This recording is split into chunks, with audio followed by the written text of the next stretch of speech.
Friends, welcome back to my channel. मैं हूं आपकी फ्रेंड वर्षा। आज की इस वीडियो में यहाँ पर हम बात करेंगे बीएड कॉमर्स के प्रैक्टिस सेट की।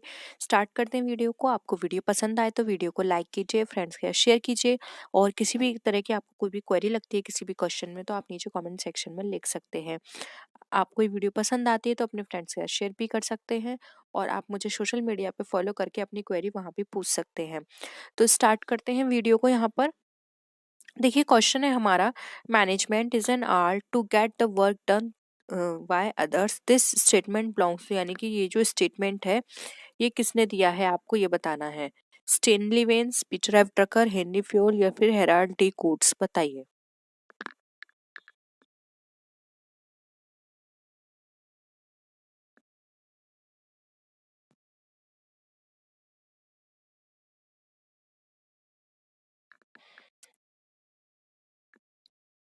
किसने कहा है ये स्टेटमेंट दिया है हेराल्ड डी कूट्स ने, यानी कि मैनेजमेंट एक ऐसी आर्ट है जिसमें हम दूसरों से काम करवाते हैं। ठीक है, नेक्स्ट क्वेश्चन पर आइए। टू फैक्टर थ्योरी आपको बतानी है, ये किसने दी थी। बहुत ही इंपॉर्टेंट क्वेश्चन है, आपके एग्जाम में बहुत पूछा जाता है। Two factor theory of motivation, Maslow, Herzberg, McClelland या फिर ब्रूम।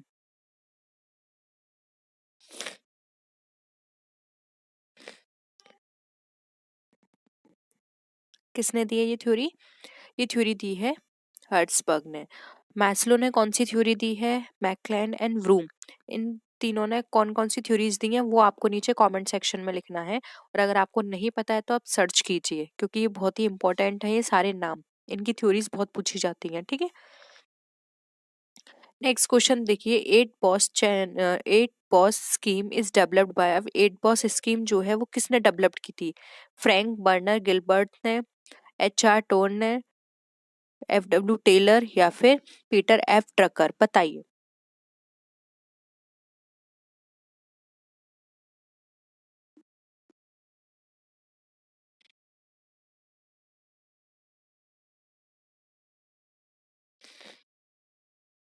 किसके द्वारा दी गई है ये हमारी दी है एफ डब्ल्यू टेलर ने। बहुत ही इंपॉर्टेंट स्कीम है। ठीक है, इसको हम अच्छे से डिस्कस कर लेंगे, और अगर आपको पता है तो प्लीज कमेंट सेक्शन में आप बताइए कि ये स्कीम क्या होती है। ठीक है, नेक्स्ट क्वेश्चन पर आइए। Under which of the following theories the human needs are put in hierarchy of their significance, यानी कि ऐसी कौन सी थ्योरी है जिसमें ह्यूमन नीड्स को एक हायरार्की में रखा गया है उनके सिग्निफिकेंस के अकॉर्डिंग। हर्ट्सबर्ग थ्योरी है, मैग्रेगर थ्योरी है, मैस्लो थ्योरी है या फिर ब्रूम थ्योरी है, वो सॉरी वरूम थ्योरी। ये सारी थ्योरी बहुत इंपॉर्टेंट है, और उन्होंने कौन कौन सी दी है अगेन आपको लिखना है, क्योंकि आपको ये जब ये पता होंगे तब आपको हर चीज समझनी बहुत आसान हो जाएगी। तो बताइए, किसने हायरार्की के अकॉर्डिंग ह्यूमन नीड्स को बताया है। क्या हो जाएगा इसका आंसर आपको। देखिए, यहाँ पर इसका जो राइट आंसर होगा वो होगा ऑप्शन सी, मैस्लो थ्योरी। आपको पता है मैस्लो थ्योरी हायरार्की में बताई गई। सबसे पहले नीचे आती है बेसिक नीड, फिर आती है हमारी सेफ्टी नीड, फिर आती है हमारी सोशल नीड, फिर आती है एस्टीम, और फिर आती है सेल्फ एक्चुअलाइजेशन। ठीक है, इस तरह से ये चलता है। अब आइए नेक्स्ट क्वेश्चन पे। Who has invented X and Y theories. अब एक्स एंड वाई थ्योरी किसने दी है, मैस्लो, मैक्ग्रेगर, मैकक्लांड या फिर गिलबर्ट। देखो, मैस्लो तो आपको पता है, तो यहाँ पर मैस्लो तो आंसर नहीं हो सकता। अब आपको इन तीन ऑप्शंस में से बताने हैं कि एक्स एंड वाई थ्योरी क्या होती है, और ये भी बताइएगा एक्स एंड वाई का मतलब क्या यहाँ पर है।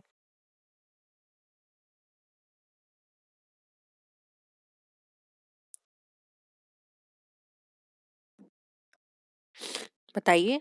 देखिए, एक्स एंड वाई थ्योरी की बात करें तो ये जो थ्योरी है वो दी गई है मैकग्रेगर के द्वारा। ऑप्शन सी राइट आंसर है। उसके साथ ही साथ एक और थ्योरी आपसे पूछी जाती है, थ्योरी जेड।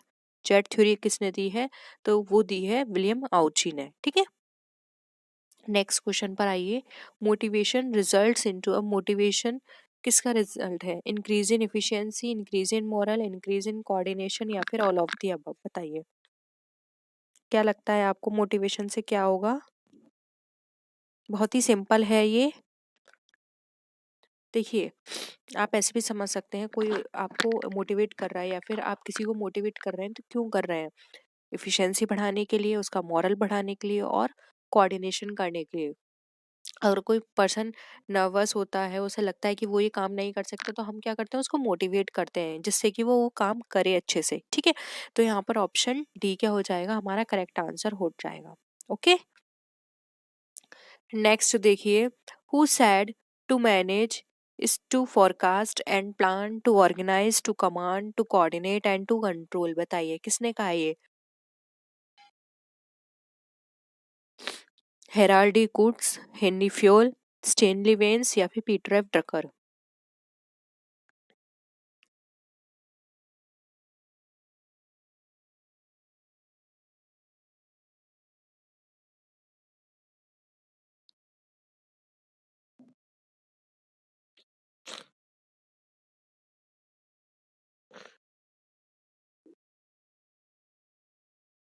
बताइए किसने कहा था कि प्रबंध के लिए forecast, plan, organize, command, coordinate और कंट्रोल होता है। देखिए ये जो स्टेटमेंट है ये दिया गया था किसके द्वारा? हेनरी फ्योल के द्वारा। ठीक है, ऑप्शन बी राइट आंसर है। और याद रखिएगा हेनरी फ्योल हमारे जाने जाते हैं 14 प्रिंसिपल्स के लिए भी, 14 मैनेजमेंट प्रिंसिपल्स के लिए भी पूछा जाएगा। 14 प्रिंसिपल्स किसने दिए हैं, तो वो हेनरी फ्योल ने दिए हैं। ठीक है, तो वो भी आप याद रखिएगा। और वो 14 प्रिंसिपल्स हैं, उनका आपको मीनिंग भी पता होना चाहिए, क्योंकि वहां से भी क्वेश्चंस पूछ लिए जाते हैं कि बताइए इसका मतलब क्या होता है, इस प्रिंसिपल का मतलब क्या है। ठीक है, नेक्स्ट देखिए, at the time of centralization authorities delegates to subordinates, every decision is taken by officer, subordinates equally participate in decision making and none of the above। क्या होगा आंसर?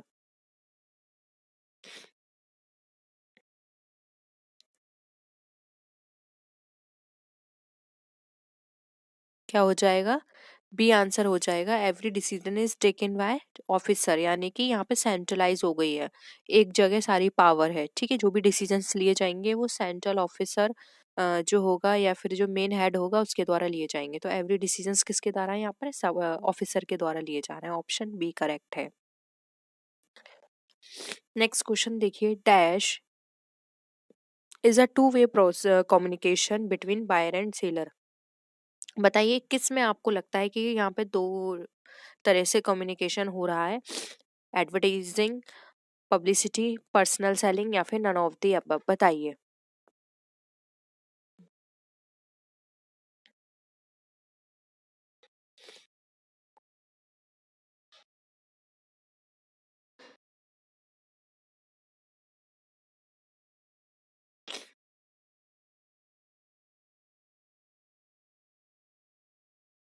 क्या हो जाएगा आंसर?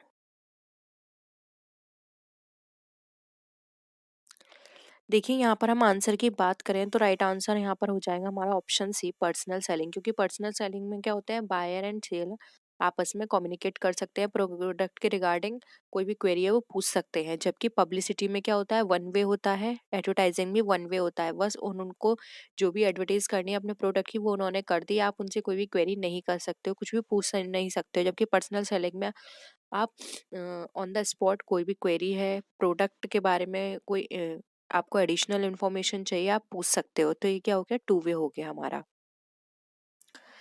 नेक्स्ट क्वेश्चन देखिए, at the time of delegation and officer delegates, यानी कि delegation के समय एक ऑफिसर डेलीगेट करता है केवल राइट्स, केवल liabilities, both rights and liabilities या फिर नन ऑफ द अबव। बताइए क्या होगा आंसर?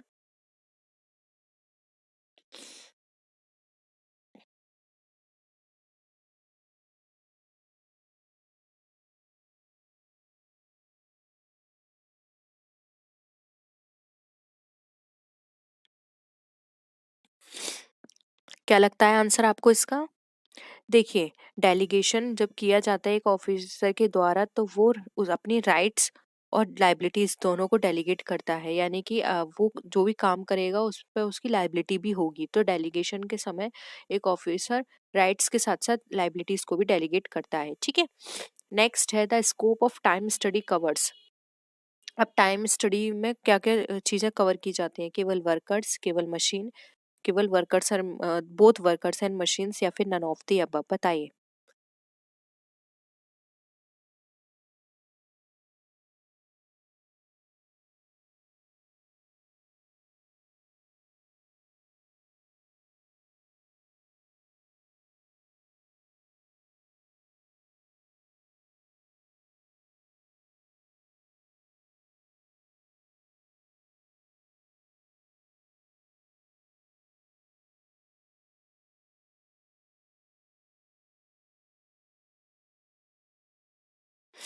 क्या हो जाएगा, सी हो जाएगा, both workers and machines. Time study के अंदर वर्कर्स का टाइम भी चेक किया जाता है, कितने घंटे काम कर रहे हैं, एंड मशीन को भी एक पर्टिकुलर टाइम पीरियड तक ही हम उसको उससे काम ले सकते हैं, क्योंकि देखिए मशीन भी ज़्यादा टाइम तक आप उसको यूज़ करोगे तो वो जल्दी ख़राब होगी, गर्म होगी मशीन, और फिर आगे जाके उसकी इफ़िशिएंसी कम हो जाएगी, जैसे कि वर्कर का फटीग लेवल डाउन होता है। सेम उसी तरह से यहाँ पर अगर हम बात करें तो वर्कर्स एंड मशीन दोनों के में हमारी टाइम स्टडी आती है। ठीक है, तो यहाँ पर बोथ वर्कर्स एंड मशीन्स हमारा राइट आंसर हो जाएगा। नेक्स्ट क्वेश्चन देखिए, टाइम स्टडी हेल्प्स इन, अब टाइम स्टडी किसमें मदद करती है? Performance appraisal of employees, designing a suitable wage plan, determination of ideal workload of different categories of workers, या फिर ऑल ऑफ दी अबव, बताइए।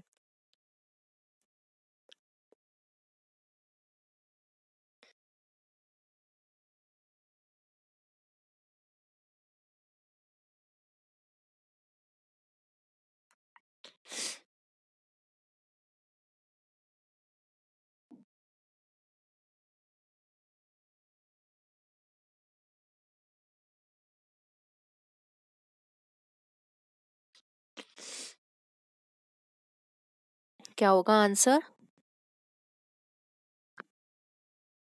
देखिए यहाँ राइट आंसर हो जाएगा बी। परफॉर्मेंस अप्रेजल में टाइम हमारा किस तरह हेल्प करेगा? नहीं, परफॉर्मेंस से तो हम नहीं चेक कर सकते हो, परफॉर्मेंस तो हम टाइम के अकॉर्डिंग चेक नहीं कर सकते कि कोई भी वर्कर इतने टाइम में कितना काम कर रहा है तो हम परफॉर्मेंस कर ले, क्योंकि हर किसी के काम करने का तरीका अलग होता है। हाँ, हम वेज प्लान डिसाइड कर सकते हैं इससे कि अगर कोई भी वर्कर इतने घंटे काम कर रहा है तो उसकी वेज इतनी है, इससे इतने घंटे और ज़्यादा काम करता है तो उसकी और बढ़ जाएगी वेज, और भी ज़्यादा काम करता है तो उसकी वेज फिर इतनी हो जाएगी। तो ये वेज प्लान का एक अच्छा तरीका है, इसलिए यहाँ पे ऑप्शन बी राइट आंसर हो जाएगा। सेम यहाँ पे थर्ड ऑप्शन भी नहीं होगा, क्योंकि यहाँ पे आइडियल वर्कलोड हम कैसे निकाल सकते हैं किसी का, क्योंकि हर किसी का काम करने का तरीका अलग होता है। हर वर्कर के जो सिचुएशंस होती हैं अलग होती हैं काम करने की, तो यहाँ पर हम ये नहीं कह सकते कि हम डिटरमाइन करेंगे वर्कलोड वो कितना ले रहा है, नहीं। हम सिर्फ वेज प्लान करने के लिए उसको यूज कर सकते हैं बेटर तरीके से। ठीक है, तो यहाँ पर ऑप्शन बी हमारा करेक्ट हो जाएगा।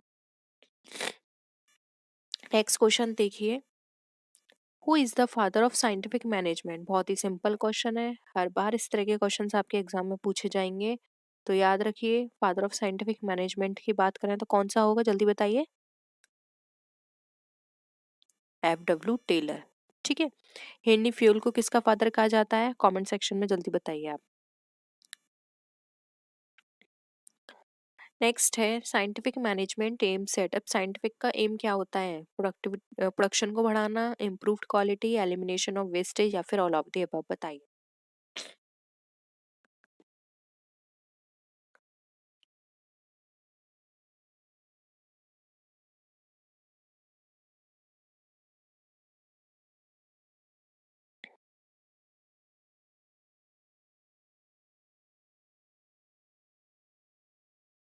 बताइए क्या होगा आंसर?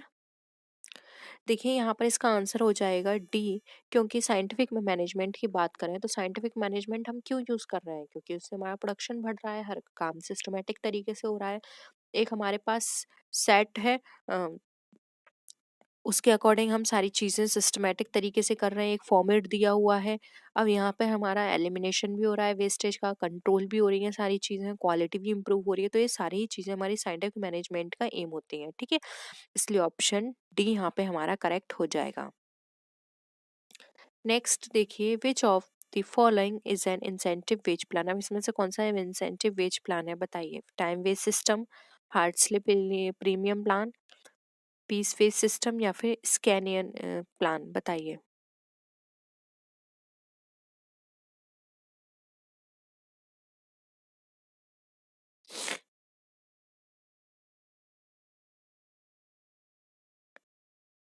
बताइए इंसेंटिव आप किस बेच प्लान में दे सकते हैं? प्रोत्साहन एक तरह से।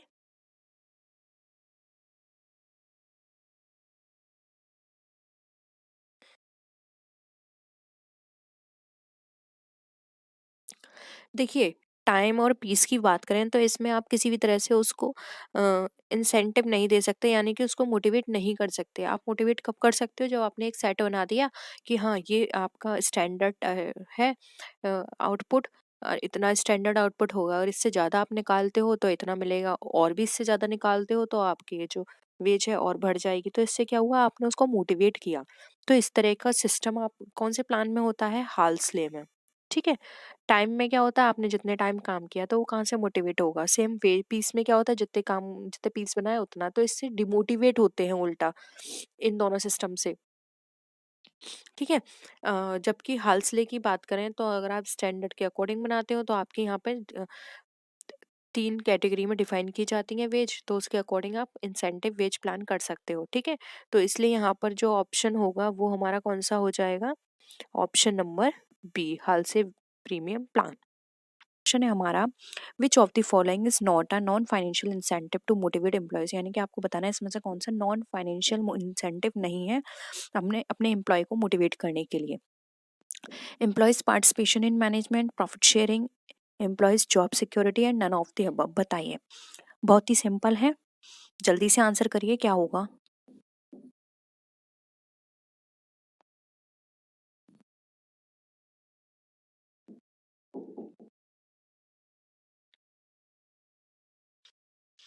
क्या बात की जा रही है यहाँ पर, नॉन फाइनेंशियल इंसेंटिव की।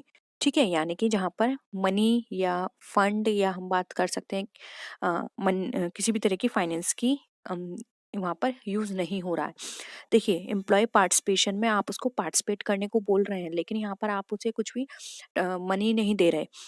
एम्प्लॉयज जॉब सिक्योरिटी में भी कुछ मनी का लेना देना नहीं है, लेकिन प्रॉफिट शेयरिंग में क्या है, आप डायरेक्टली उसको प्रॉफिट शेयरिंग में, यानी कि आप उसको जो भी अमाउंट प्रॉफिट का निकलेगा वो आप उसको देंगे। तो यहाँ पे ऑप्शन बी क्या हो जाएगा, राइट आंसर हो जाएगा। ठीक है। नेक्स्ट क्वेश्चन पर आइए। The term mental revolution is directly concern with, अब जो टर्म है हमारा मेंटल रिवोल्यूशन, वो डायरेक्टली किससे कंसर्न है, scientific management, personal management, productivity manage movement, या फिर इंडिपेंडेंस मूवमेंट। बताइए।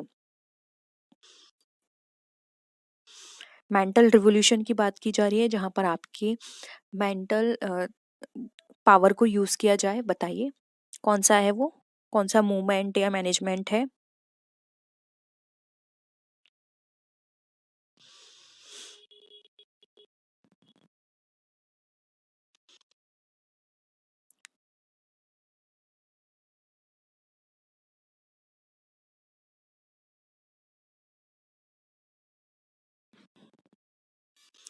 क्या हो जाएगा आपका आंसर,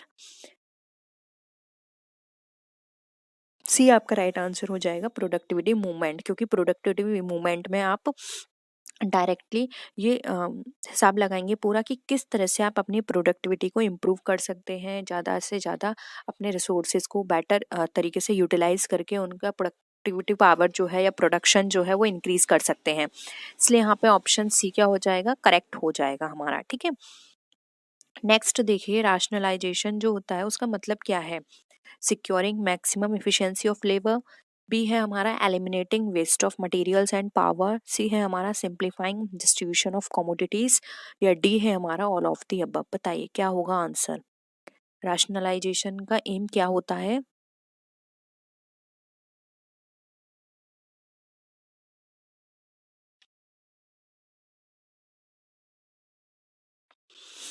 देखिए, मैं आपको राशनलाइजेशन का पहले मीनिंग बता देती हूँ। राशनलाइजेशन का मतलब होता है कोई भी चीज़ आप लॉजिक तरीके से सोच रहे हैं। आप ये नहीं देख रहे कि ये सस्ती है या ऐसी है। आपने सबसे पहले लॉजिक लगाया कि कौन से तरीके हैं जिनसे हम क्वालिटी भी अच्छी बना सकते हैं, अपने रिसोर्सेज भी अच्छी तरह से यूज़ कर सकते हैं, एंड प्रॉफिट भी अच्छे से अर्न कर सकते हैं।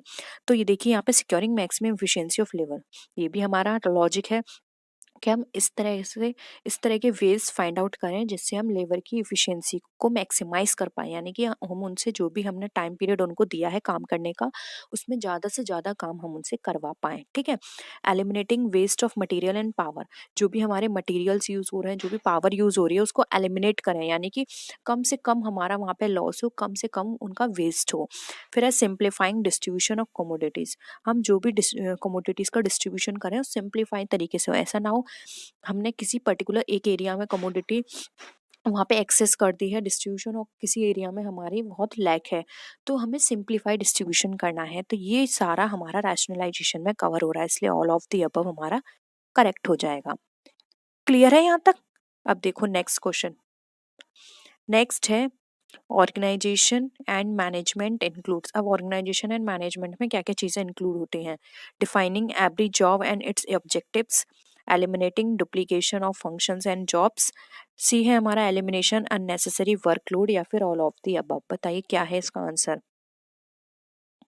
एक ऑर्गेनाइजेशन एंड मैनेजमेंट में क्या क्या चीज़ें इंक्लूड की जाती हैं?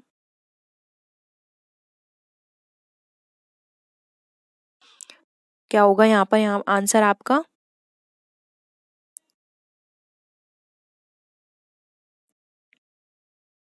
देखिए ऑर्गेनाइजेशन, आपको पता है कोई भी काम आप इकट्ठा करके कर रहे हैं संगठन के साथ, ठीक है। और मैनेजमेंट का मतलब होता है सिस्टमैटिक तरीके से। तो यहाँ पर देखिए defining every job and objective, ये बिल्कुल सही है। इसमें आ रहा है हमारा eliminating duplication of functions and job, ये भी बिल्कुल सही है, क्योंकि कहीं भी डुप्लीकेशन होगा तो आपके रिसोर्सेज वेस्ट जाएंगे। फिर एलिमिनेशन अननेसेसरी वर्कलोड, आपने किसी को ज़्यादा काम दे दिया यानी कि उस पर अननेसेसरी वर्कलोड है और कोई वर्कर आपका खाली बैठा हुआ है, तो ये भी नहीं सही है। तो आपको सबको इक्वल डिस्ट्रीब्यूशन करना है, जिससे कि सब लोग सही तरीके से काम करें। अगर किसी पे ओवरलोड होगा तो वो अच्छी क्वालिटी या फिर अपना 100% नहीं दे पाएगा, फिर वो जल्दी जल्दी में काम करेगा, ठीक है। तो आपको ऐसी सिचुएशन भी नहीं रेस करनी है। तो यहाँ पर इसलिए हमारा राइट आंसर हो जाएगा A, all of the above, sorry D, all of the above, ठीक है। नेक्स्ट क्वेश्चन पर आइए। Main advantage of functional organisation, अब आपको बताना है मेन एडवांटेज फंक्शनल ऑर्गेनाइजेशन का। स्पेशलाइजेशन, सिंप्लिसिटी, एक्सपर्ट एडवाइस, या फिर एक्सपीरियंस। बताइए फंक्शन में क्या चीज होती है? क्या हो जाएगा आंसर आपका? आपको पता है फंक्शनल ऑर्गेनाइजेशन क्या होता है? देखिए यहाँ पर बात करें फंक्शनल ऑर्गेनाइजेशन की, तो फंक्शनल ऑर्गेनाइजेशन का मतलब होता है आप कोई भी काम कर रहे हैं, तो यहाँ पर आपको जो काम दिया गया है वो फंक्शंस के अकॉर्डिंग दिया गया है। यानी कि ये पर्सन ये काम करेगा, प्रोडक्शन वाले सिर्फ प्रोडक्शन का काम करेंगे, सेल्स वाले सिर्फ सेल्स से रिलेटेड काम करेंगे, यानी कि आपने उनको क्लासिफाई कर दिया। तो किसके बेसिस पर किया? उनके स्पेशलाइजेशन के बेसिस पे। ऐसा तो नहीं है ना जो प्रोडक्शन वाले लोग हैं उनको आपने सेल्स का काम दे दिया और जो सेल्स वाले हैं आपको आपने उनको डिस्ट्रीब्यूशन का काम दे दिया, ऐसा तो नहीं है। स्पेशलाइजेशन के अकॉर्डिंग ही आपने डिस्ट्रीब्यूट किया होगा, इसलिए यहाँ पे ऑप्शन क्या हो जाएगा? ए राइट आंसर हो जाएगा, ठीक है। नेक्स्ट देखिए, which of the following forms of organization is the most democratic. इसमें से कौन सा ऑर्गेनाइजेशन हमारा सबसे ज्यादा डेमोक्रेटिक है? डेमोक्रेटिक आप समझते होंगे, ठीक है, जहाँ पे जनता होती है, जहाँ पर फ्रीडम होती है, हर किसी को जनता के अकॉर्डिंग ही काम किया जाता है, या फिर एक तरह से आप ये समझते हैं पार्टिसिपेशन होता है लोगों का। Line organisation, line and staff, functional and committee. बताइए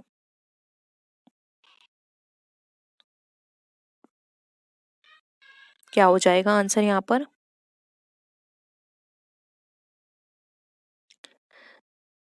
देखिए आंसर होगा यहाँ पे डी, क्योंकि कमिटी के अंदर क्या होते हैं? बहुत सारे पर्सन होते हैं, और जब बहुत सारे पर्सन होंगे तो सबके अपने अपने डिसीजंस होंगे, सबके अपने अपने व्यूज होंगे, सबकी बातों को सुना जाएगा, तब एक फाइनल डिसीजन पे वो लोग पहुंचेंगे। तो यानी क्या है? डेमोक्रेटिक है, कोई अपने व्यूज दे सकता है। और लाइन एंड स्टाफ में क्या होता है? लाइन में क्या होता है कि एक सीरियल वाइज काम चलता है, ठीक है, यानी टॉप टू बॉटम, ठीक है। और स्टाफ में क्या होता है? एक स्पेशलाइजेशन दे दिया जाता है। तो यहाँ पर क्या है? कमेटी इसका बिल्कुल करेक्ट आंसर हो जाएगा। फंक्शन में तो फंक्शंस के अकॉर्डिंग होता है, डेमोक्रेटिक नहीं होता कि आप फंक्शंस वाले किसी और से व्यूज लेंगे, नहीं, वो अपने जो भी उनके आइडियाज होते हैं, व्यूज होते हैं, उसके बेसिस पे वो काम करते हैं, ठीक है। तो यहाँ पे ऑप्शन डी हमारा करेक्ट हो जाएगा। नेक्स्ट देखिए, the principle of unity of command is generally observed in. अब principle of unity of command जो है वो जनरली ऑब्जर्व की जाती है किसमें? Line organisation, line and staff organisation, functional organisation, या फिर कमिटी ऑर्गेनाइजेशन। बताइए यूनिटी ऑफ कमांड जनरली कहाँ ऑब्जर्व की जाएगी?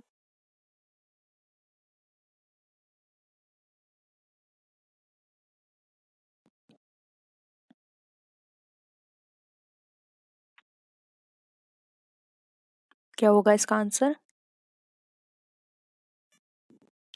देखिए यहाँ पर इसका जो राइट आंसर होगा वो हो जाएगा यहाँ पे ऑप्शन नंबर आपका ए, लाइन ऑर्गेनाइजेशन। ठीक है, लाइन ऑर्गेनाइजेशन में क्या होता है, मैंने अभी आपको बताया था कि इस तरह से काम चलता है, यानी टॉप से बॉटम।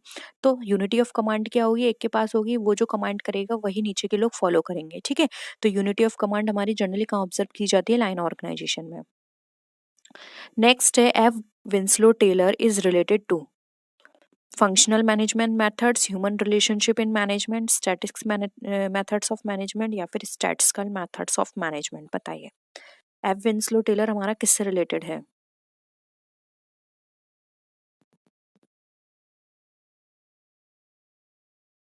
सिंपल है इसका आंसर, एफ विंसलो टेलर हमारा किससे रिलेटेड है। होमवर्क में दूं ये क्वेश्चन मैं आपको। ओके, ये क्वेश्चन आप होमवर्क में रखिए। नेक्स्ट आइए, प्रिंसिपल ऑफ कलेक्टिव बार्गेनिंग किसने दी थी। स्टैटिक है, डायरेक्ट क्वेश्चन पे जाते हैं, डनलप ने दी थी। नेक्स्ट देखिए, the accountability of a manager after delegation of authority. जो मैनेजर की अकाउंटेबिलिटी होती है आफ्टर डेलीगेशन ऑफ अथॉरिटी किस तरह होती है, reduces, increases, remains as it is, या फिर नन ऑफ दीज।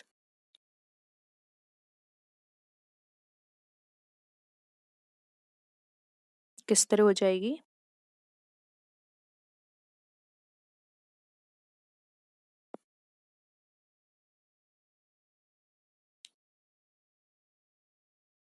देखिए अकाउंटेबिलिटी तो इसकी रिमेन्स एज इट इज रहेगी।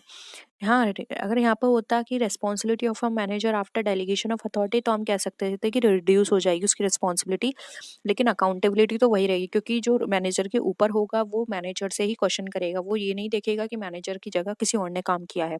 नहीं, वो जो क्वेश्चंस या जो भी क्वेरी होंगी वो सिर्फ मैनेजर से पूछेगा, इसलिए अकाउंटेबिलिटी मैनेजर की ही होगी। ठीक है, नेक्स्ट है, who has developed the expectancy theory of motivation. बहुत ही सिंपल क्वेश्चन है और एग्जाम में आपके बहुत बार पूछा गया है ये क्वेश्चन। एक्सपेक्टेंसी थ्योरी किसने दी है हमारी। देखिए ये थ्योरी दी है हमारी व्रूम ने, विक्टर व्रूम ने। ठीक है, नेक्स्ट है, एक specific plan for execution in special circumstances is called policy, procedure, programme, strategy.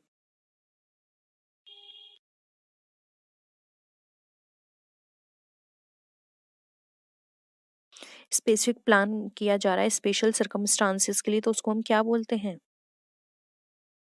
उसको बोला जाता है प्रोग्राम। और पॉलिसी, प्रोसीजर और स्ट्रेटजी, इसका मीनिंग मैं आपको अपने प्रीवियस क्लासेस में बता चुकी हूँ, तो ये आपको बताना है पॉलिसी क्या होता है, प्रोसीजर क्या होता है, स्ट्रेटजी क्या होती है, जिससे मुझे पता चले कि आपने पहले की क्लासेस देखी हैं, और अगर देखी हैं तो आपको कितनी समझ आई हैं। नेक्स्ट बताइए, policy making is the part of motivation, staffing, planning and direction. Simple है, ये भी आप सबको पता है। पॉलिसी मेकिंग किस में होती है, पॉलिसी आप किससे बना के चलेंगे कि पहले आपने कौन कौन से डिसीजंस लिए, बाद में आपने कौन से डिसीजंस लिए, इस तरह की चीजें आप किस में देखते हैं, प्लानिंग के अंदर ही तो करेंगे, इसलिए यहाँ पे ऑप्शन क्या हो जाएगा, सी हो जाएगा राइट आंसर। ठीक है, नेक्स्ट देखिए, plan which are express numerically, वैसे प्लान जो कि न्यूमेरिकली एक्सप्रेस किए जाते हैं, बताइए क्या होगा। देखिए प्रोग्राम्स में न्यूमेरिकल की कोई बात नहीं की जाती, पॉलिसीज में भी नहीं, स्ट्रेटजीज में नहीं, बजट्स होते हैं जो कि न्यूमेरिकली एक्सप्रेस्ड होते हैं। ठीक है, तो बी करेक्ट है। नेक्स्ट देखिए, control is not possible without motivation, organization, planning and coordination. क्या होगा आंसर।